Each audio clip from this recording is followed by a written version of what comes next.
afternoon, guys. It's Pearly again. So today we are gonna talk about kanji. For those who don't have any prior knowledge of kanji or Chinese characters, it might sound terrifying, intimidating, or overwhelming when thinking about learning kanji. But don't worry, Pearly got you. As a native Mandarin speaker who has been dealing with Chinese characters all my life, I'll try my best to share with you easy but effective way of learning kanji. So for those of you who don't know what kanji is, besides hiragana and katakana, kanji is another essential part of the Japanese language. Kanji originated from Hanzi, which is the Mandarin way of saying Chinese characters, and kanji is the Japanese way of saying Chinese characters. So Japanese characters consist of hiragana, katakana, and kanji. So before I actually start learning kanji, you might be wondering, do I really need to learn kanji in order to learn Japanese? Well, the answer is yes and no. It really depends on what your goals are. So if you learn Japanese just to speak Japanese, then no, you don't need to learn kanji. But if you ultimately want to be able to read and write or prepare for JLPT exam, or ultimately want to understand the Japanese language, I would still highly recommend you to learn kanji. As like what I just said, kanji is an essential part of the Japanese language. And besides, isn't it gonna be super exciting and will be such a great life achievement that you can be so proud of if you are able to read and understand or even write such complex, cool, beautiful, and culturally rich characters? That's exactly what I felt when I am learning Arabic characters. Okay, so now I'm gonna share with you step by step on how to learn kanji in an easy but effective way. So first step, learn and be fluent in hiragana and katakana first. Based on my personal experiences, it's best to learn kanji through learning vocabulary instead of learning individual kanji. Meanings of kanji is different readings or the stroke order, etc. etc. So in order to learn Japanese vocabulary, you will need to be first fluent in hiragana and katakana, as you will need to rely on them when learning how to pronounce the vocabulary. For example, can you tell me right away how these four hiragana read, how they pronounce? Akarui, right? That means bright. And what about these four katakana? Apato, it means apartment. So be fluent in hiragana and katakana first. After you became fluent in hiragana and katakana, then it's time to learn Japanese vocabulary. As I just said, I'm a huge believer of learning kanji through learning and studying Japanese vocabulary. And this is exactly what MochiMochi app does. Thanks MochiMochi for sponsoring today's video. I got my first sponsorship. MochiMochi's vocabulary is designed under the form of flashcards. What I love the most about MochiMochi is that each flashcard has its own image, audio, and example sentences, which I find very convenient. And the whole app itself is just so cutely designed. めっちゃ可愛くないですか? MochiMochi is great because it covers almost all the vocabulary you will need in daily life. And all of them were categorized in a very straightforward and practical way. For example, there are courses for JLPT exam, for basic conversation, for travel, for school, for work, etc. and etc. If you are a beginner, I would suggest you to first start with with basic kanji or JLPT M5 courses? Well, my problem with flashcards is that I often just completely forgot to review them, and this is why MochiMochi is special, because MochiMochi will remind you to review the vocab during your golden time, so you don't have to worry about forgetting to review them anymore with MochiMochi app. So what is golden time? It sounds fancy. So anyway, golden time is the best time to review the vocabulary based on the spaced repetition system. Spaced repetition system is a method of reviewing materials at systematic intervals. So basically, there are 5 levels of memorization. As you can see from the screenshot, from level 1, words that you just learned, to level 5, words that are already in your long-term memory. In this system, correctly answered cards are advanced to the next less frequent level, while incorrectly answered cards return to the first level for more aggressive review and repetition.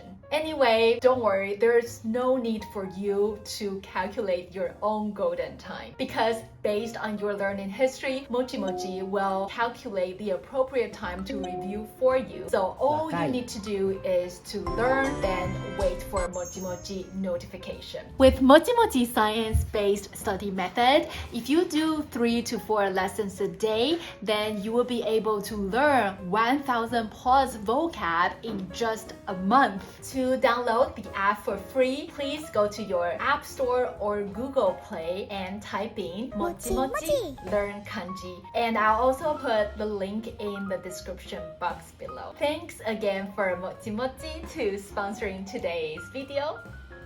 Besides using app, another great way of learning Japanese vocabulary is to pick a vocabulary book that you like and studying it, like this. I'm not such a big fan of studying vocabulary books, but remember, our end goal here is to learn kanji, and studying vocabulary is more like a process. So it's great. It's like killing 2 birds with 1 stone, because you not only get to learn kanji, but you also get to build up your Japanese vocabulary.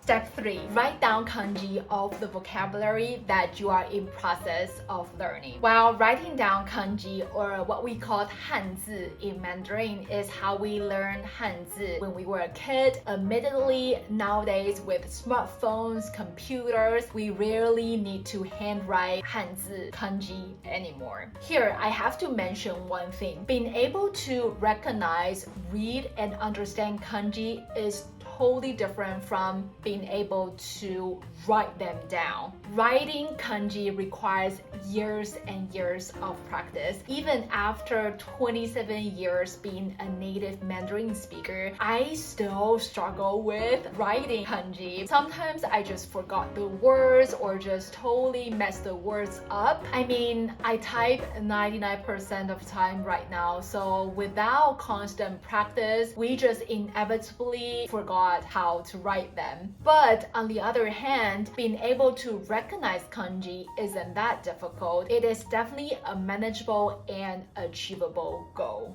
With that being said, unless you are very interested in kanji or would like to do calligraphy, etc., I would suggest to set being able to recognize, read, and understand kanji as your goal in the near future. I believe it will lift a pretty heavy weight off your shoulders. While you might not necessarily need to write kanji down often in the near future, writing kanji down is nonetheless a great way to help memorize kanji. It really comes down to what type of person you are. If you are like me, writing down help memorize better, then great. I would totally recommend to write kanji down.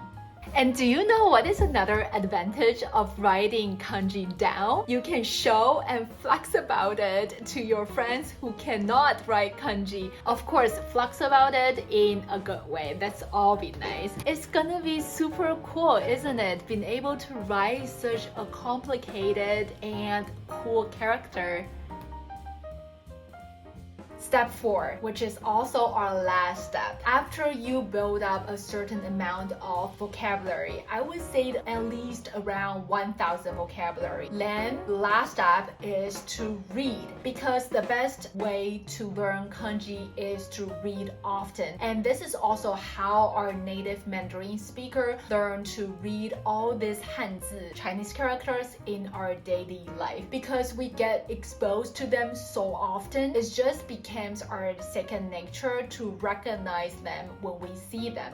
And you might be wondering where to go to do Japanese reading. Don't worry, I'll share with you some of my favorite free sites to do Japanese reading. The first site is NHK News Web Easy. NHK News Web Easy conveys news in a very easy to understand way. What I love the most about this website is that all the articles are not too long, so it's much easier to digest. And all the kanji have yomikata, which is the way of reading on it. And there's even a function of turning off those yomikata. So I find it super handy when you want to test whether you understand or if you can read certain kanji. And also all the articles have audios, so you can also listen to it. The second site that I recommend is called Watanoshi. Watanoshi is such a great web magazine. I wish I had known about it earlier. Watanoshi introduces everyday things in Japan, from foods, cultures, events to Japanese language. I'm amazed by how well made and beginner friendly this site is. First of all the articles are written in a very easy to understand way, which is great for beginners. And secondly, nearly all the kanjis have hiragana spelling on it, so it's great for kanji learners. And thirdly, almost all the articles have audios, so you can also listen to them. And lastly, one of my favorite feature is that so many of the phrases, terms, vocab have explanation cards you can click on, which I find so handy and informative. The third site is Matcha. Matcha provides tourist information of Japan. The site is cutely designed and all the articles are written in an easy to understand way as well. And all the kanjis have hiragana spelling on it, which I find also a great site to learn kanji. And also, last but not least, if you like reading physical books, I would really recommend you to read manga. Manga. And of course, you can also read it online if you like. Manga is one of the best ways to practice Japanese reading and also to learn kanji, as they are not only full of like pictures, all the kanjis have like hiragana spelling on it, so it's really great to practice kanji reading. But be careful, not all the mangas are suitable for beginners. Some of them are actually quite difficult, so I would recommend to first go on ebook Japan website to check the samples of the manga first before you actually buy one. And actually some of the mangas on the ebook Japan website are free to read. So anyway, I would suggest to first go on the website to make sure. And the website actually is all in Japanese, so it might be intimidating when you first go on it, but you can always use Google Translate to help you navigate a little bit. Anyway, thank you so much for watching today's video. I hope it's helpful, and I'll see you in the next video. Bye!